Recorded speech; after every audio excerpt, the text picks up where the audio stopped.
Flying kiss আমাকে? কি নির্লজ্জ ছি। আজকেও এই ছিল তো ইফতিজারের থেকেও ভয়ঙ্কর। আপনি এত অসভ্য কেন? আপনি প্রতিদিন ফ্লাইং কিস দেন কেন? এই যে শুনেন, আমি আপনার নামে টিচিং এর মামলা করব। Okay. আপনার ঠিকানা বলেন আমাকে। এই যে পুরো বাড়িটা দেখছেন না, এটা আমাদের। ফ্লাইং কিসটা আমি আপনাকে দিই না, আমার গার্লফ্রেন্ডকে দিই। Hi sweetheart. এই তোমরা ঝগড়া করছো কেন? না দাদি, আমরা তো এমনিতেই কথা বলছিলাম। দাদি এমনিই কথা বলছিল, ঝগড়া করছিল না।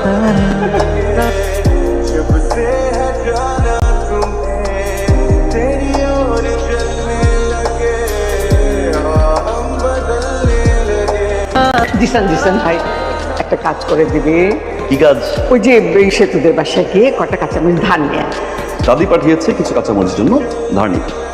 দাদি আপনাকে কাঁচামরিচের জন্য পাঠিয়েছে নাকি আপনি চান্স নিতে আসছেন? মানে সুন্দরী মেয়ে দেখে ছেলেরা তো একটু চান্স নিতেই চায়। ও সুন্দরী মেয়ে।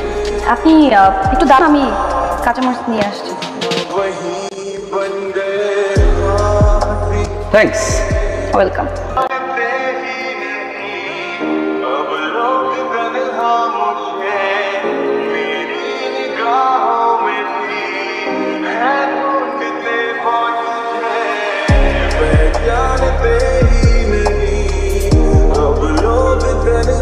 এই, তুমি ইচ্ছে করে আমার সামনে এসে ভূতের মতো দাঁড়িয়েছো। বরং তুমি ইচ্ছে করে সামনে এসে ধাক্কা দিয়েছে। তুমি আমাকে তুমি বললে কেন? তুমি যাও না, কাউকে তুমি বলতে হলে তার কাছ থেকে পারমিশন নিতে হয়। হচ্ছেটা কি? দাদি, পায়েস পাঠিয়েছে মা তোমার জন্য। চারিদিকে এত মিষ্টি মিষ্টি ঘটনা, তার উপর মিষ্টি পায়েস। কি রে, কি ব্যাপার সেতু? হঠাৎ এত সাজগোজ? কেমন লাগছে আমাকে? খুব সুন্দর। তুই আমাকে দেখাতে না অন্য কিছু? আমি তোমাকে দেখাতে এসেছি। ভালো লাগছে আমাকে?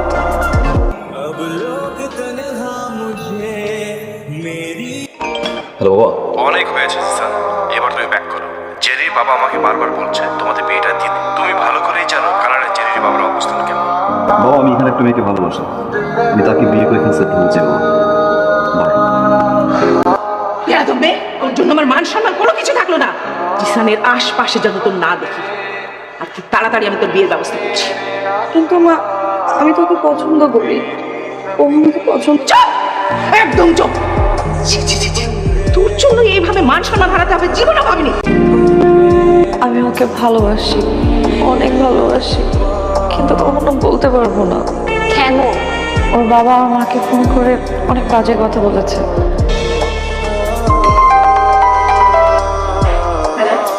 আমি জিসানের বাবা। ইসলাম কোন? জি বলেন। আপনি তো আমাদের ভাড়াটিয়া, তাই না? জি জি। আমাদের এত বড় বাড়ি, আমার মা একা থাকে, লোভ সামলাতে পারলেন না, তাই তো? কি বলছেন আপনি? আমি তো কিছুই বুঝতে পারছি না। নিজের মেয়েকে লেলিয়ে দিয়েছেন আমার ছেলের পেছনে। মেয়েকে আমার ছেলের সাথে বিয়ে দিয়ে বাড়ি দখল করতে চান? আপনি কিন্তু খুব বেশি কথা বলছেন, প্লিজ আর বলবেন না। ভালোই ভালো আপনার মেয়েকে আমার ছেলের পেছন থেকে সরাবেন, আর না হলে আমি আপনাদের মা মেয়ে নামে মামলা করবো। কি বলবেন তাড়াতাড়ি বলেন। আমি তোমাকে ভালোবাসি সেতু, আর আমি এটাও জানি তুমি আমাকে ভালোবাসো। আমি আপনাকে ভালোবাসি না, কখনো বাসিও না। মিথ্যা সেতু। অবশ্যই সত্যি। আমি কখনো বলেছি আমি আপনাকে ভালোবাসি? আপনি প্লিজ আর কখনো আমার সামনে আসবেন না, কখনোই না। আসি।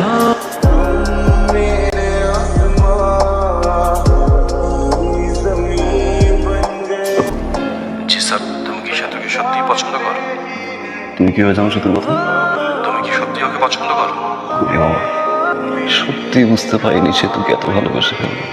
যদিও আমার অনেক ক্ষতি হয়ে যাবে, কিন্তু বাবা হিসেবে তোমার হ্যাপিনেস দেখাও আমার দায়িত্ব।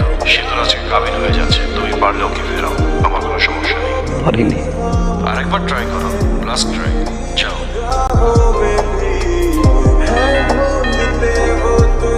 Stop aunty, please stop. তুমি তুমি কেন? জি আমি আন্টি, আমি সেতুকে ভালোবাসি, সেতু আমাকে ভালোবাসে। আপনি প্লিজ এই বিয়ে বন্ধ করুন। তুমি আমার মেয়ের বিয়ে ভাঙতে এসছো? তোমার এত সাহস? যাও এখান থেকে। যাও।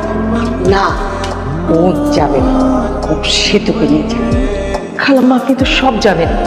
হ্যাঁ জানি, জেনেই বলছি। দাঁড়ান, এই বিয়েতে ঝামেলা আছে। ঠিক বলছেন আব্বা, আমি ফ্রেশ পাত্র, আমি ফ্রেশ পাত্রী চাই, এই বিয়ে আমি করুন না, চলেন। খালাম্মা আমি আমার ছেলেকে সোজা করে ফেলেছি। সেতুমণি, আমার কাছে আসো। ডার্লিং, এখন তো আর ডার্লিং বলা যাবে না, এটা বাংলাদেশ।